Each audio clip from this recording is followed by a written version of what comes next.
Live shows are returning to Disney World, and lightsabers are going to cost you a lot more money. Plus, the Skyliner has had another accident in Disney World, and the People Mover is finally back. We got all the Disney Parks updates, must-try snacks, and some fly new Crocs coming up right now on DFP Guide.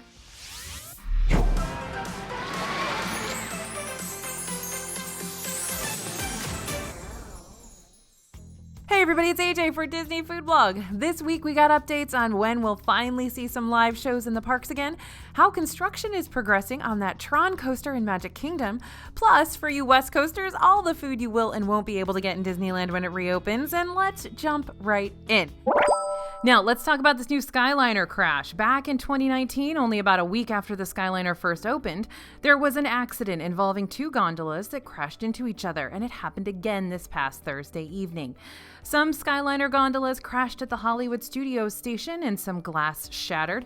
Disney officials have said that nobody was in the cabins involved in the incident and nobody was injured. People were stuck on the Skyliner for a good bit of time. One of our readers, Pineapple Caitlin on Instagram, was stuck for about 45 minutes on the Epcot line, which wasn't directly affected by the crash.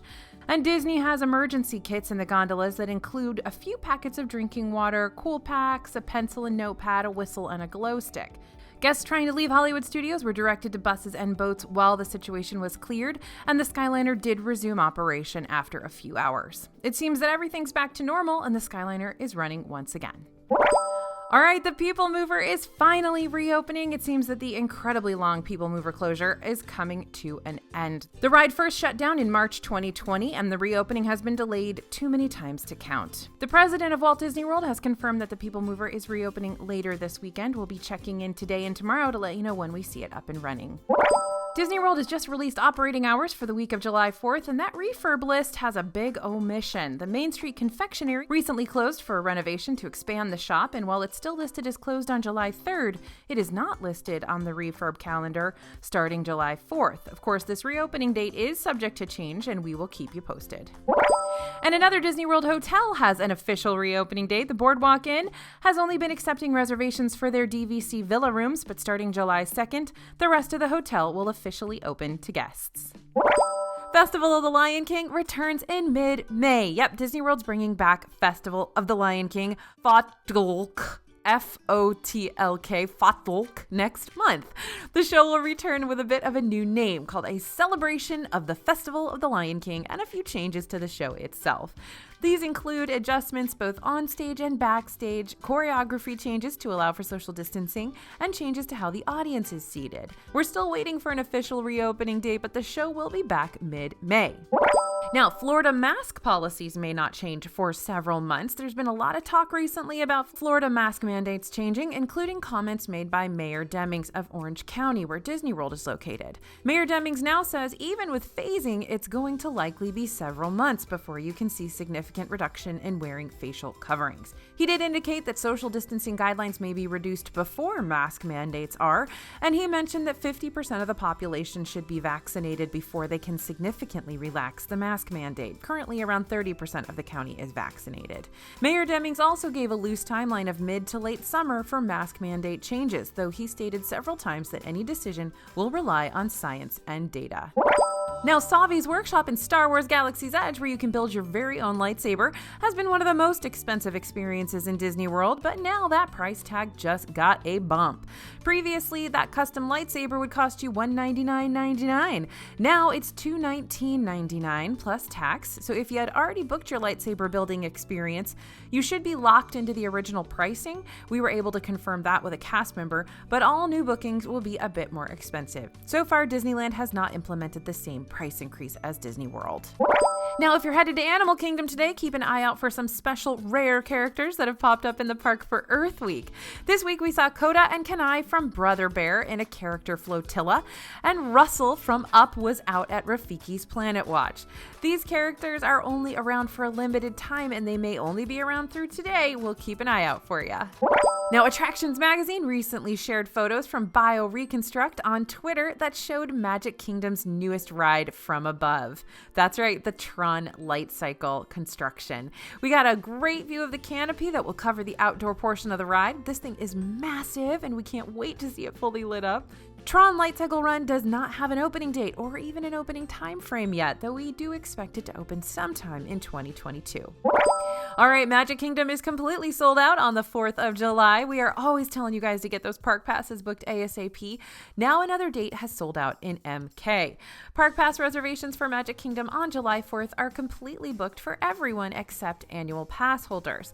July 4th is usually a super popular day in Disney World, so get those park passes soon if you're planning to be in Disney World that week, because they will sell out.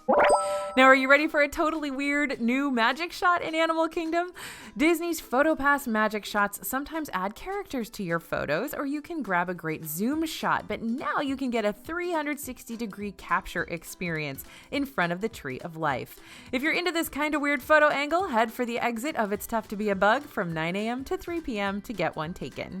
And Disney World is reportedly offering a free one-night resort hotel stay to all currently working and furloughed cast members. Eligible cast members will be able to choose from a list of eligible dates. Disney hasn't shared any other details about this at the moment, but we're so happy to see cast members, both furloughed and currently working, getting a little something special to thank them for all the work they do making magic for others. Now, when resorts reopened, Disney had paused the use of self-serve drink stations. Instead, a cast member would fill a cup for you, but now they're back in action. Over at Wilderness Lodge at Roaring Fork, those self-serve drink stations were back to normal. It is worth mentioning that these self-serve stations have been in place at Blizzard Beach since its reopening in March, even though they're only now rolling out in the resorts. We also stopped by Satuli Canteen in Animal Kingdom, and it seems the update is in the parks as well. Signs did specify that only one party should be at the station at a time, and there are arrows to follow to keep everyone moving in the same direction. Now, there's been some buzz lately about language in the California COVID guidelines that would allow for out-of-state, fully vaccinated visitors in theme parks in California. While this language is in the guidelines and SeaWorld San Diego is allowing out-of-state guests, Disneyland will not allow out-of-state guests when it reopens on April 30th. So out-of-staters, you'll need to wait a little longer. As promised, we finally have some proof that the robot Groot we glimpsed at a recent media event where we couldn't take photos was not a fever dream. According to TechCrunch, this robot is not attached in one place like the animatronics we're used to seeing in the parks. This character is only attached by a thin cable used for programming, and he can walk around freely. The project is known as Project Kiwi, and the robot is the first of its kind. There are no plans to bring him to the parks anytime soon. He's still in R&D, but this is some very exciting tech. In restaurant and snack news, we've got a brand new mimosa cake at Gasparilla Island Grill in the Grand Floridian. This is a Mother's Day mimosa miniature gâteau. We'll be seeing loads of Mother's Day treats coming up, by the way.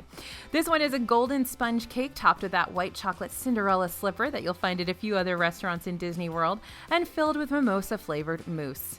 The texture and flavor on this one was perfect. You actually get that dry champagne note, not just the orange flavor from the mimosa. We will say that the $7.99 price tag on this treat is pretty expensive considering the size of what you get. Over at P&J's Southern Takeout at Fort Wilderness, there are two new desserts this week. First up, the current specialty cupcake, which is a spiced carrot cake with cream cheese filling, buttercream icing, and a drizzling of ooey gooey caramel. We would have preferred a cream cheese frosting, but the cake itself was delicious. Try it for $4.99. There's also a new cake push pop at P&J's Southern Takeout for $4.99 with layers of yellow cake, pastry cream, and caramelized pineapple. This thing was a struggle to eat, so we'd recommend just popping it out onto a plate. If you're a fan of pineapple upside-down cake, you won't be disappointed. We've got a cotton candy cheesecake for you. Here's your friendly PSA to go ahead and order off the kids menu if you see something you like.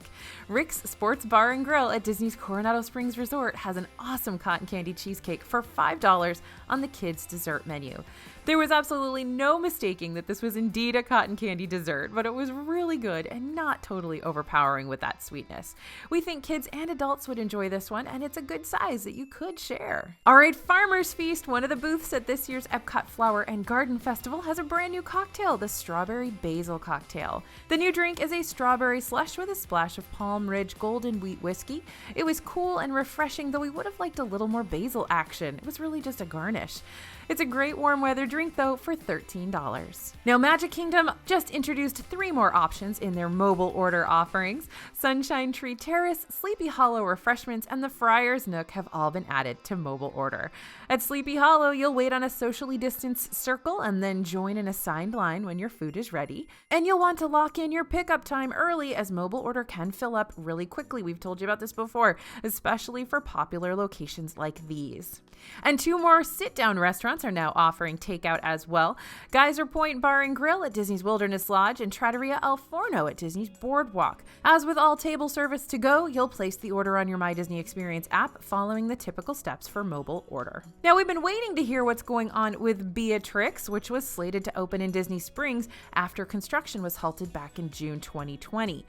A representative for Let Us Entertain You Restaurants, which owns Beatrix, was able to confirm that the project has not been canceled, but the start of construction has been delayed. The representative added that Disney and Beatrix agreed to return the property to green space until construction resumes, rather than leaving the site a construction zone. As of now, Beatrix does not have a date for when construction is expected to resume. And a new restaurant from Gordon Ramsay is coming to Orlando's Icon Park this August. Gordon Ramsay's Fish and Chips is set to be a fast casual style eatery located about 20 minutes away from Disney World. Wine Bar George is one of our favorite restaurants in Disney Springs, but now you won't even need to leave the airport to try it. A new terminal is coming to the Orlando airport, and that includes new restaurants and stores, including Wine Bar George. The new terminal, along with a new Disney store, is expected to open sometime in 2022. Now for some news for our Disneyland audience. Unfortunately, there are some major menu changes, including one that we are not too happy about. Cafe Orleans, located in New Orleans Square, is not going to have beignets on the menu when they reopen. You can still get them at the nearby Mint Julep bar, though. And the Monte Cristo on the Cafe Orleans menu will now come with Parmesan garlic pommes frites that we would usually order along with the sandwich anyway. And the Plaza Inn is only offering one thing when it reopens, that chicken dinner. Yep, you'll get 3 pieces of the Plaza Inn's famous fried chicken with mashed potatoes, a buttermilk biscuit, and vegetables. Kids can also get penne pasta if they're not feeling the chicken. And a walk-up waitlist is going to be available at select Disneyland Resort restaurants as well. This feature has been super helpful for snagging last-minute reservations in Disney World. So these are going to be available at Carthay Circle Lounge and Lamplight Lounge in Disney California Adventure, and several more restaurants have joined the list of restaurants offering mobile order in Disneyland, including Tropical Hideaway, French Market, and Plaza Inn at Disneyland, and Studio Catering Company in Disney California Adventure. In merchandise news, we've got new Loungefly ears. Yep, there's a pair of mini ears that were released this week. The blue ears feature some country bears, castles, Dapper Dans, churros, and many more popular Disney icons. We spotted this pair at World of Disney in Disney Springs for $34.99. And we found an entirely new line of princess costume dresses at Sir Mickey's in Fantasyland. The collection includes dresses inspired by Belle, Jasmine, Ariel, Snow White, Aurora, Mulan, Tiana, Rapunzel, and Cinderella. They're $59.99 each, but you can also find them on Shop Disney, where you may find a deal on a new dress for your little princess. Hey, Dapper Day is hosting a pop-up shop at the Flower and Garden Festival until April 26th over by the Germany Pavilion. At their booth, they've got a whole bunch of awesome shirts, skirts, masks, accessories, and more to complete your Dapper Day look. And of course, the newest Creepy Stitch collection has arrived in Disney World. The very vibrant and bug-topped Lion King inspired Stitch plush is $29.99. The matching Magic Band and pin are also available for $34.99 and $24.99 respectively. We have some thoughts about this monthly collection, but if you love them and you're looking to snag some, they are out in the parks now. Also, if you happen to like Crocs and animal print, you're going to love these new shoes we saw at Island Mercantile in Animal Kingdom. If these cheetah print Crocs aren't your thing, hold tight because some Lightning McQueen Crocs are being released April 27th on the Crocs website. And at World of Disney and Disney Springs, we spotted a new tumbler featuring Baymax from Big Hero 6. This super minimalist white cup comes with a straw for $22.99. There's our news for this week, April 24th, 2021. Thank you guys so much for listening. Thanks for watching. Don't forget to follow our newsletter if you want to get news updates every single day in your inbox. It's totally free, and we've got the link down below. As always, this is AJ for Disney Food Blog, and we'll see you real soon.